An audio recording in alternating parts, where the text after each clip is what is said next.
Hey guys, uh, this is the third episode of me trying to tell a little bit of the history of how we started racing and or the Dixon Motorsports name or whatever. Uh, I ended the last video talking about some of the final rounds and where I raced and whatever, and we had progressed along in the old truck to, I mean, it was, we were full bore into racing at this point in time. We had raced our way right on into the mid 2000s, I guess. And we had already rebuilt the motor one time, changed over and started running methanol for fuel. And that worked really, really good. Won a bunch more races after we changed over to methanol. We ran some races in Montgomery, ran some races over in Hattiesburg, Mississippi. Continued to race a bunch at Mobile. A little track not far from where I live opened up in Leaksville, Mississippi, and we started going up there and running. And this was a time frame that I was already married by now, and our racing had really calmed down a lot. I was not able to go every weekend like I had for all them other years. To give you an idea of how much we run, when the weather warmed up enough around here that you could get to a racetrack, most tracks probably started opening in mid-February, maybe. Well, I'm going to say by the time end of February to beginning of March rolled around, drag strips around here was in full swing. You could race any weekend you wanted to bracket race at probably 3 different locations from where I live at. And this is, again, in 2023. You can still race quite a bit, but there's a lot of other racing going on. The small tire stuff, the street racing stuff, all of that is really big right now.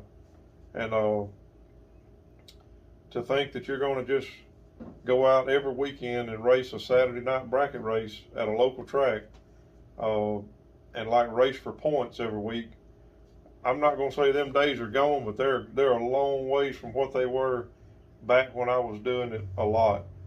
And when I say a lot, unless my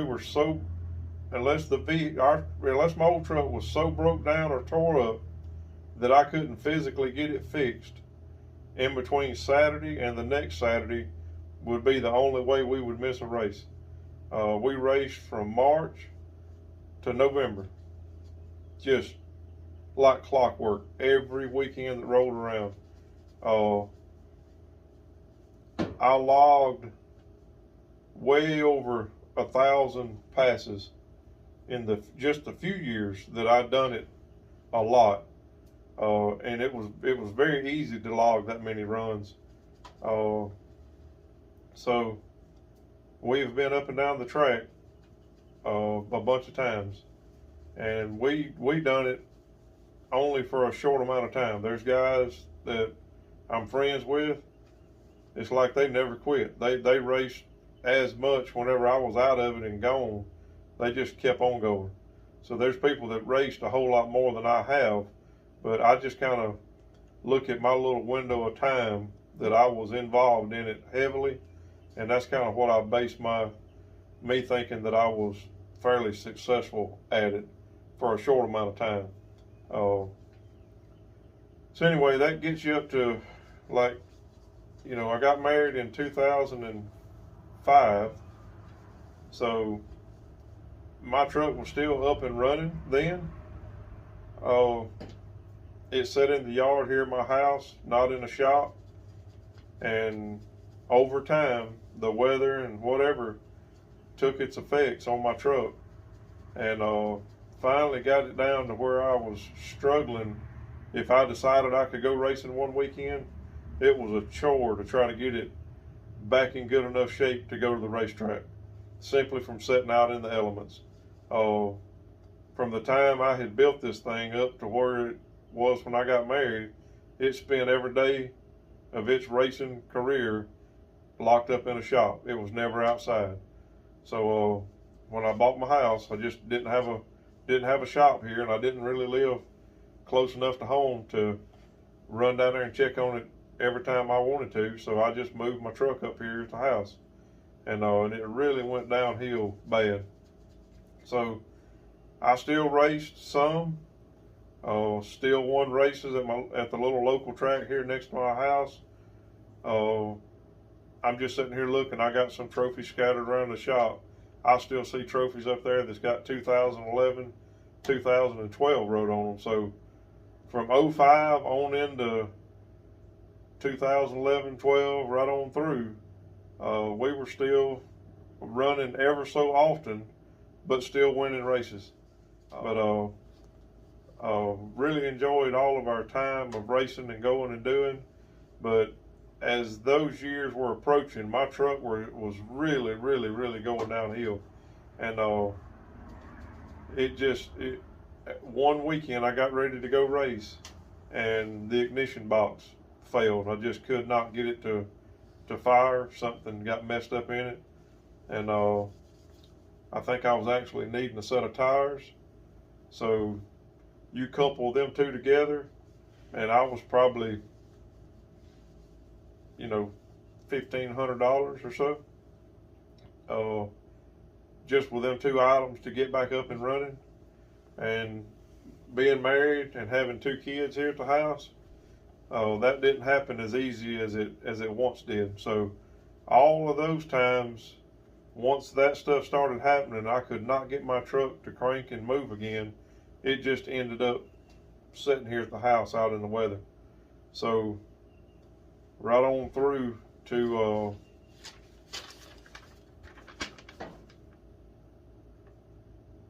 probably 2018 or so,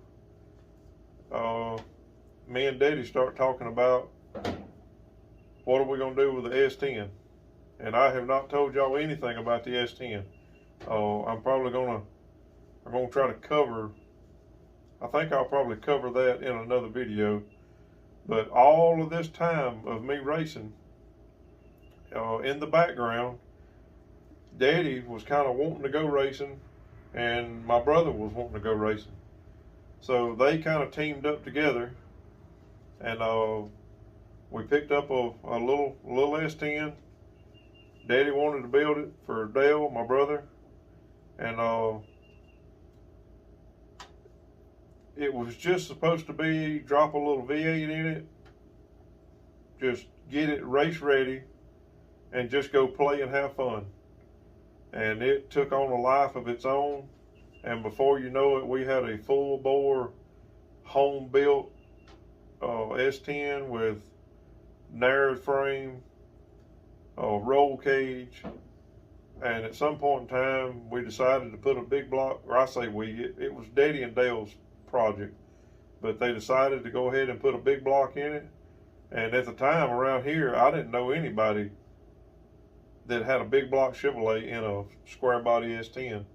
So anything we done to it was just stuff we figured out on our own as we had it all cut apart. And I got a bunch of pictures of all of this, and I'll document all of it and give you a video that shows how all of that happened. But that was my daddy's truck and my brother's truck, and I just helped them do all the fab work, the welding, anything that had that kind of stuff to do. I didn't spend any money on this truck.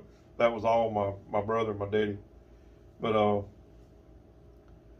as time goes on, and I'll have to go back and look and get a timeline of when that started and then when they actually started racing. It was years in between us trying to start building it and them actually getting to a racetrack.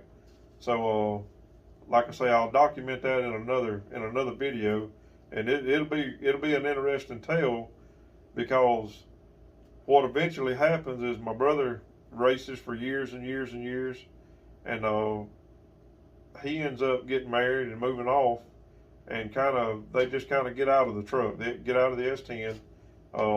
a couple of motors had been built for that truck. It was a good ride for something that was built at home in a home shop, and it done really well. They ventured out and built a big motor for it, and didn't run it much at all after that. But like I say, I'll cover all that in another video. But the reason I want y'all to hang around for the rest of this tale is I eventually end up in the S10.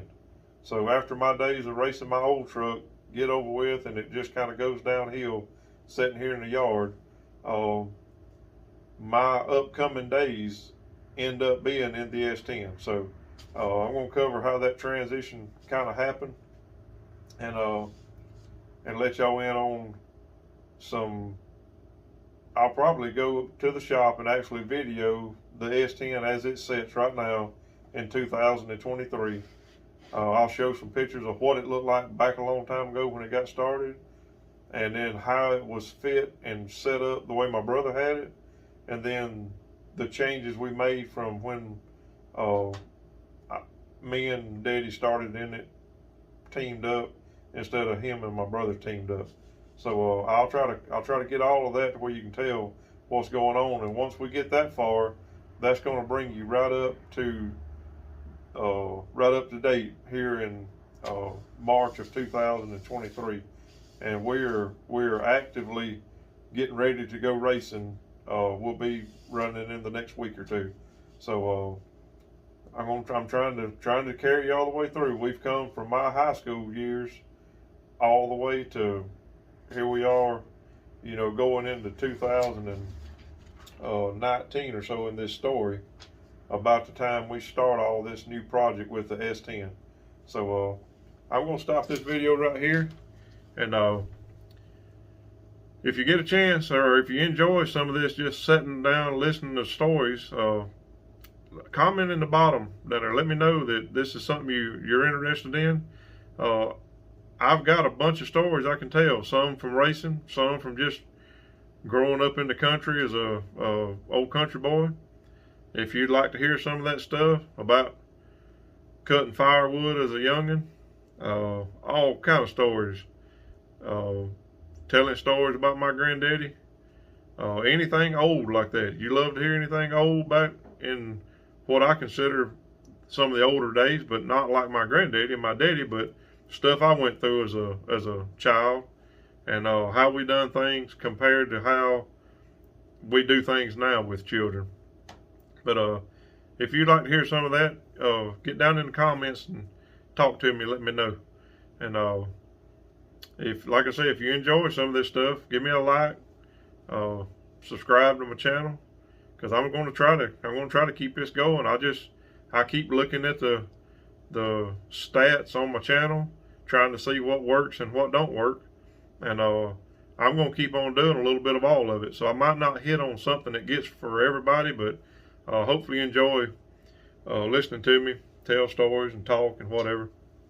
And if you got stuff you want to talk about or know about, especially about racing, fabrication, I'm all over that. So we can talk in depth about that. But anyway, I'm going to shut her down here. This will be number 3, and we'll be coming back with number 4. See y'all later.